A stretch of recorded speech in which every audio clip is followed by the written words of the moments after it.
a todos e a todas, aqui é o Renato. Na aula de hoje, de como ler a historiografia, o meu objetivo com vocês é complementar aquelas aulas que vocês tiveram no curso com o professor Luiz Esteban e com o professor Luiz Calil, a respeito de certas produções historiográficas relativas à conquista da América. Aqui, o meu objetivo é analisar não propriamente um ou outro autor, as suas posições, mas o que permitiu, ou o que dava embasamento teórico-metodológico a essas perspectivas em determinados momentos. Então, aqui, o interesse não é propriamente pegar um autor, esmiuçar os seus argumentos, as suas proposições, no que ele avança ou critica em relação a outros, mas é mais propriamente discutir com vocês alguns pressupostos mais gerais do momento em que essas historiografias foram produzidas e o que permitia, ou melhor, o que caracterizava alguns desses movimentos específicos, alguns dos posicionamentos teórico-metodológicos específicos de determinados momentos e que permitiram, então, e ajudam a gente a entender como é que alguns autores propuseram certas coisas ou dialogavam com certos pressupostos. A começar aqui pelo século XIX. Poderíamos começar anteriormente, mas não é tanto o escopo aqui do curso trabalhar essas produções historiográficas desde o século XVI.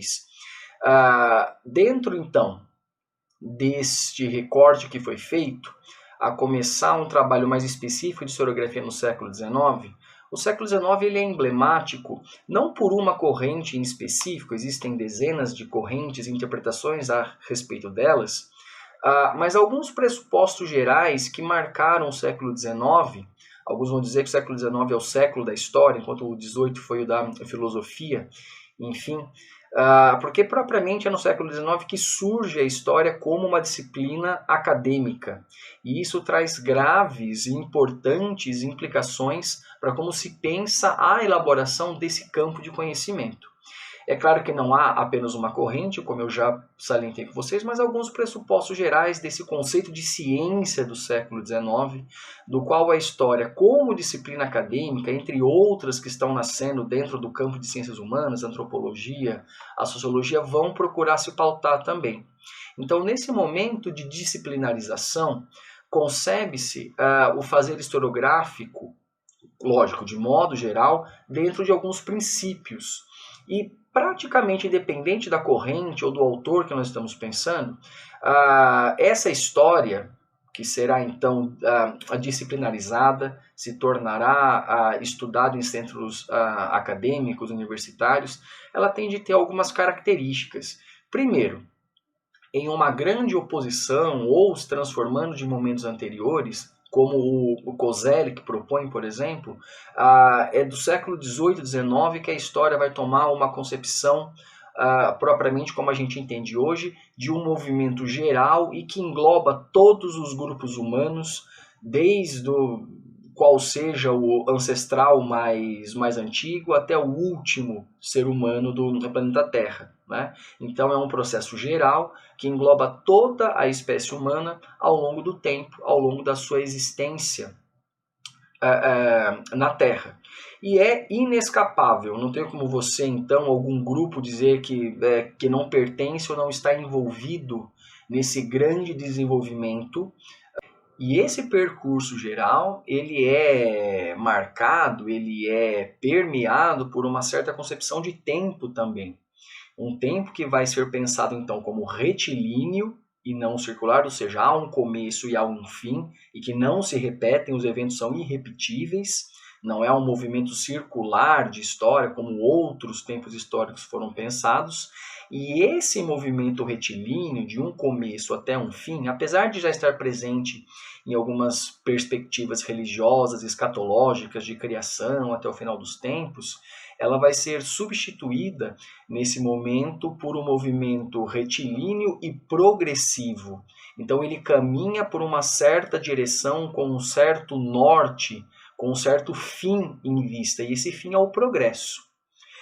Dentro deste movimento geral, vai se associar essa ideia de progresso também com uma certa etapa, com um certo pensamento etapista, em que esse progresso ele passa por etapas.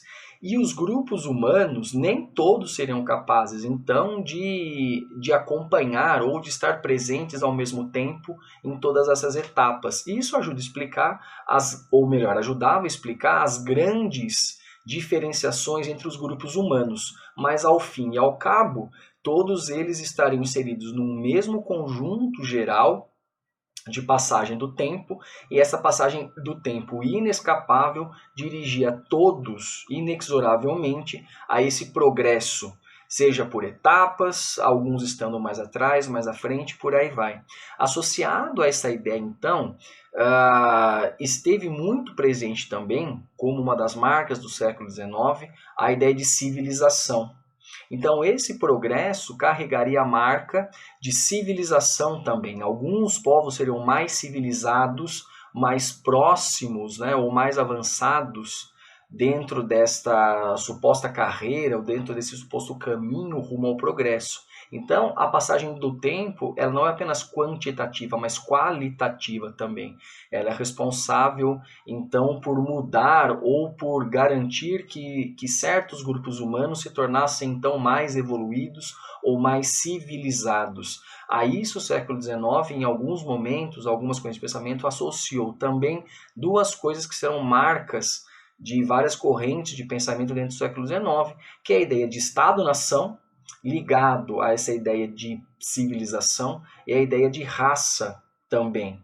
Então, alguns estados nacionais estariam ligados a certas raças, e essas raças estariam, então, em etapas mais avançadas desse progresso, de caminhar em direção a um modelo de civilização que seria o final a ser atingido por todas as comunidades humanas.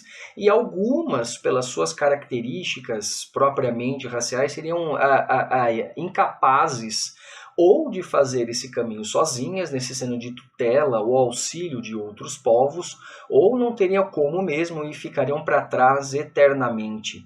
E isso justificaria certas ações de alguns grupos sobre outros, algo que vocês já devem ter estudado na escola dentro do período do neocolonialismo ou de imperialismo, com as ideias de darwinismo social, o famoso poema do Rudyard Kipling, né, O Fardo do Homem Branco, em finais do século XIX e XX, que vai justamente abordar essas ideias que eu estou aqui expondo bem resumidamente, bem rapidamente para vocês. Então aqui nós já temos alguns dos pressupostos que irão marcar de modo geral as produções historiográficas nesse momento do século XIX. A história é vista, então, por muitos como uma sucessão de civilizações mais avançadas sobre menos avançadas. E esse domínio passa a ser justificado quase como um movimento natural desse movimento histórico, né? Então, os menos evoluídos, os menos civilizados sucumbem perante povos ou grupos ou civilizações que são necessariamente mais avançadas e tendem a sobreviver enquanto tendem a perecer. Não é a ideia que essa ideia de que uns perecem e dominam outros se assemelha muito à ideia da evolução das espécies que surge, começa a ser construída no século XIX também, e é portanto que o nome darwinismo social não foi cunhado à toa. Então, dentro desta perspectiva geral, o processo de disciplinarização da história será afetado por isso também, né? Então, ser uma disciplina acarretava dentro desse momento em se igualar ou procurar aproximar o máximo possível do fazer historiográfico com aquele fazer científico das ciências naturais. Isto é, pressupunha o máximo grau ou aquilo que fosse o mais próximo da objetividade completa. Então, o sociólogo deveria estudar a sociedade, tal qual um biólogo estuda os fatos da natureza, os fatos sociais do Durkheim, por exemplo, e muitos historiadores tentam aplicar esses pressupostos no fazer historiográfico. Então, para isso, você precisa desenvolver uma metodologia específica, Então, os campos, cada um vai... E é isso que vai definir os campos acadêmicos, é uma metodologia própria, uma teoria própria e um objeto próprio. Então, a história, academicamente, disciplinariamente, vai definir a sua metodologia, através do qual seria possível, então, uma objetividade, vai definir métodos para isso, métodos de análise, por isso né, a heurística, de como se descobrir algo a partir de fontes, por exemplo. Vai se definir modos de fazer essa análise e vai se definir um objeto, o que é estudado. Então, a biologia fica com um campo, a história fica com outro, a geologia fica com outro, e por aí vai. Vocês já viram nas aulas anteriores e já viram nas aulas ao longo do curso que um dos pressupostos do século XIX, naquele manual de história do Langlois e Cenoboz, que ficou marcado por uma frase que sem documento não há história. De modo geral, essa perspectiva fica patente nas produções historiográficas até hoje. Não há como produzir história no meio acadêmico se você não tiver uma documentação. Então, nesse momento, vão se definir também o que é ou qual deveria ser o documento histórico a ser analisado por essa disciplina. E passou-se a entender de modo quase que unânime e exclusivo que documento histórico é documento escrito. Não é à toa que a divisão entre história e pré-história surge no século XIX. Se falava em pré-história anteriormente como período sem registro de escrita, certo? Então é por isso que cria-se essa primeira grande ruptura, porque se considera então que somente pode ser feita história daqueles povos que deixaram algum tipo de registro escrito. É óbvio aqui que se entende escrito como a escrita que esses centros universitários europeus estão entendendo escrita, porque há escrita diferentes em outros locais do planeta, como propriamente na Mesoamérica, e que por muito tempo não foram considerados como registros escritos. Então aqui você já tem uma grande clivagem na própria escolha da documentação. Então não é à toa também que historiadores muito famosos, eu vou citar um aqui que vocês vão tomar contato, já tomaram contato ao longo do curso, que é o Prescott. Né? O Prescott vai escrever obras muito influentes sobre a conquista do México e a conquista do Peru, em grande parte embebido desses pressupostos que eu estou abordando aqui com vocês. Não somente o Prescott, mas de modo geral, outras correntes historiográficas, outros autores estão direto ou indiretamente dialogando, imbuídos, né, dessas perspectivas aqui exploradas. Portanto, a gente já pode ver aqui de onde que saem ou de onde que aparecem algumas das características da obra do Prescott, por exemplo. Porque é que ele vai enxergar a conquista como algo fundamental, ou melhor, o que ele enxerga de fundamental na conquista. Como é que ele toma esse evento? Ele toma esse evento como a superação ou a vitória de uma civilização mais avançada sobre outra, um rumo geral que todas as civilizações tomam. É importante lembrar também que ele está produzindo isso num contexto em que os Estados Unidos estão sendo vitoriosos sobre o México. Então esse paralelo é muito curioso, né? E a gente percebe como é o presente que molda as nossas perguntas e os nossos olhares em relação ao passado. Por isso, como é que ele se aproxima da documentação? Não tem documentação indígena. A documentação para ele é a documentação espanhola escrita. E a documentação espanhola para ele é Cortés, com as características que vocês já abordaram na leitura das cartas de relação e nas outras aulas do curso. Então, a história da conquista do México, do Prescott, vai ser praticamente uma história de um romance de cavalaria, totalmente eivada desses pressupostos românticos de um grande herói, civilizador, que toma para si a tarefa, tudo parte dele. E por que isso? Porque essas são as características contidas na documentação que ele teve contato, excluindo-se outras variantes e tomando apenas a documentação de Cortés. É essa visão que ele extrai com os pressupostos que ele tem para a conquista do México. E ao longo do século XX surgem diversas correntes historiográficas que vão se opor abertamente a alguns desses pressupostos ou a todos esses pressupostos presentes nessas perspectivas ou nessas correntes historiográficas que bebiam e se fundamentavam nesses pressupostos de uma corrente unívoca para todas as comunidades, de um tempo geral para todos, dessas etapas de desenvolvimento e de civilização e de raça e de Estado-nação, que todas deveriam passar tendo como isso, não é, o objetivo final ou o fim do caminho a que toda a existência humana estaria destinada.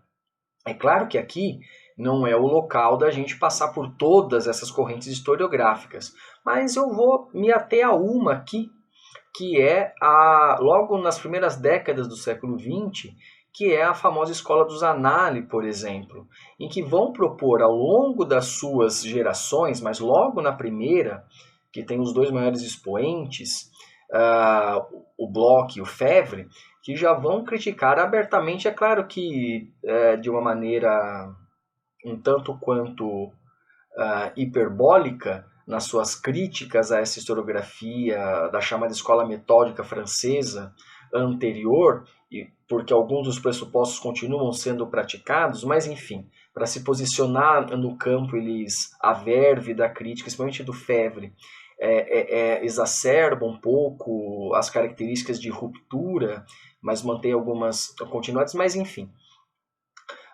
Vão propor especialmente na terceira geração, mas retomando algumas coisas que já aparecem nas gerações anteriores, a primeira do Bloch e do Febvre, a segunda especialmente do Brodel, mas na terceira, chamada genericamente de Nova História, o Jacques Le Goff, talvez um dos seus maiores expoentes, lança se não me engano, em 1974, um livro que no Brasil ficou com o título de História, Novos Objetos, Novos Problemas e Novas Abordagens.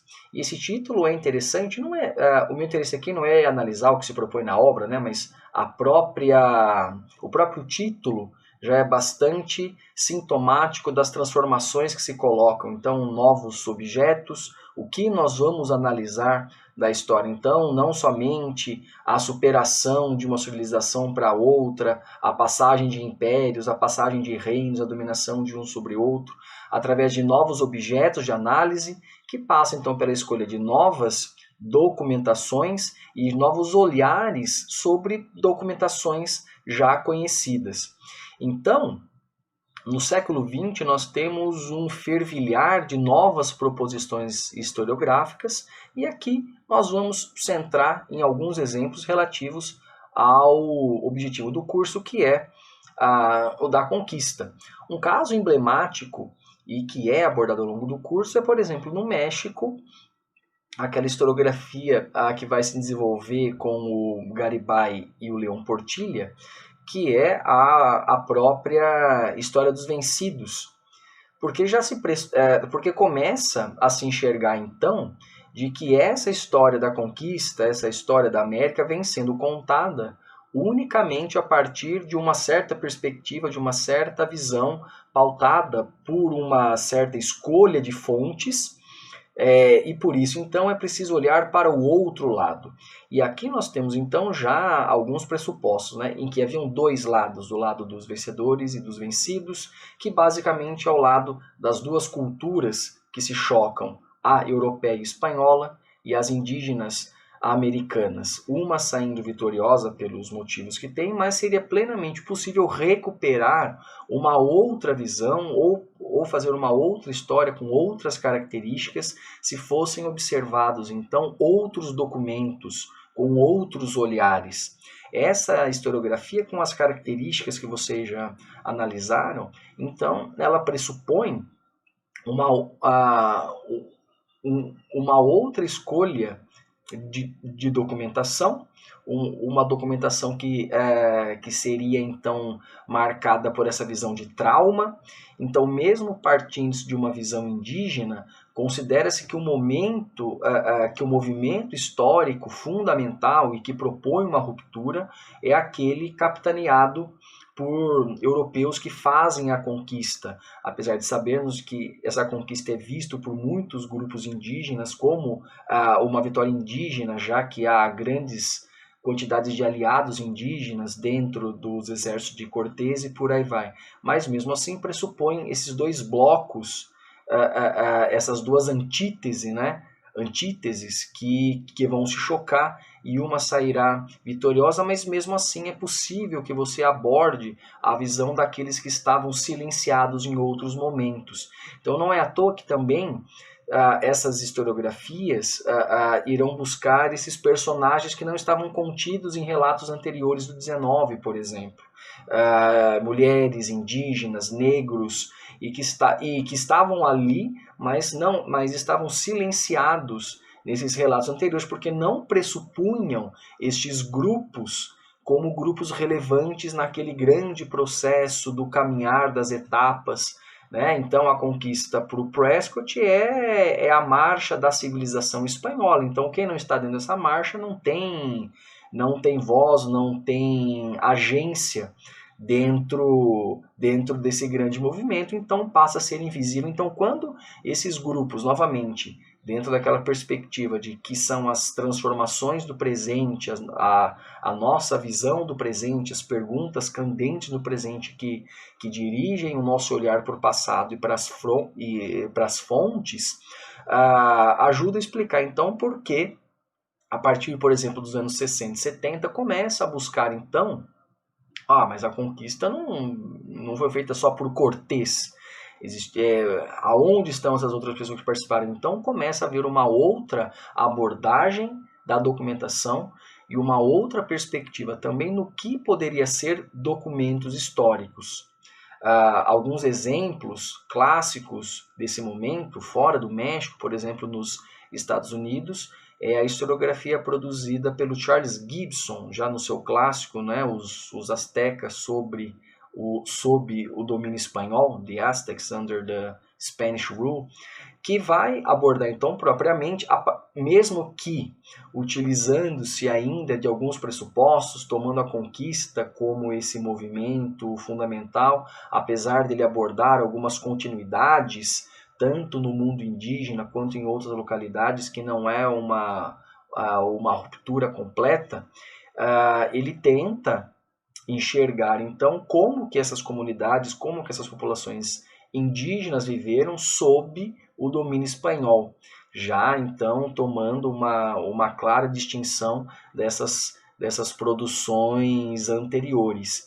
E há aquela chamada escola, alguns chamam de escola, outros não, da nova filologia, capitaneada pelo James Lockhart, tem um livro clássico também, Os Nauas Depois da Conquista, de meados dos anos 90 do século XX, e de historiadores que vêm produzindo dentro dessa perspectiva, e um deles vocês leram no curso, que é o Matthew Restall, com os 7 mitos da conquista espanhola, e que vão pressupor, então, que para você estudar esses personagens ocultos de relatos anteriores, é preciso trabalhar com fontes indígenas. Por isso que nova filologia. Então você precisa, dentro dessa perspectiva, desenvolver ferramentas metodológicas de leitura para ser capaz de acessar essa documentação diretamente.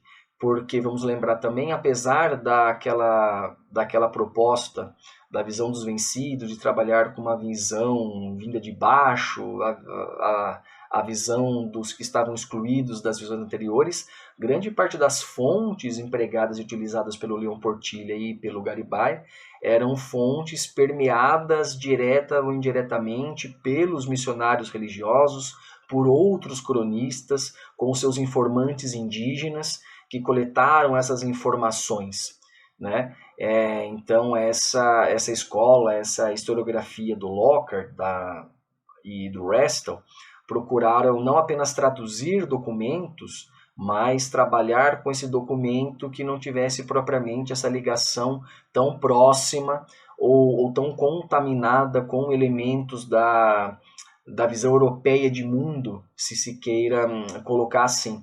Um outro grande expoente que não é propriamente desse grupo do Locker, mas produziu mais ou menos no mesmo período com alguns pressupostos, é o Gordon Brotherston, que num livro muito influente, né, dos livros da quarta parte do mundo, tenta atingir mais ou menos o mesmo objetivo. Quer dizer, se nós estamos procurando então personagens que estavam ausentes, processos que estavam ausentes, comunidades que tiveram um peso fundamental e nunca apareceram, nós precisamos então ou de outros olhares sobre as fontes que já eram analisadas ou de novas fontes.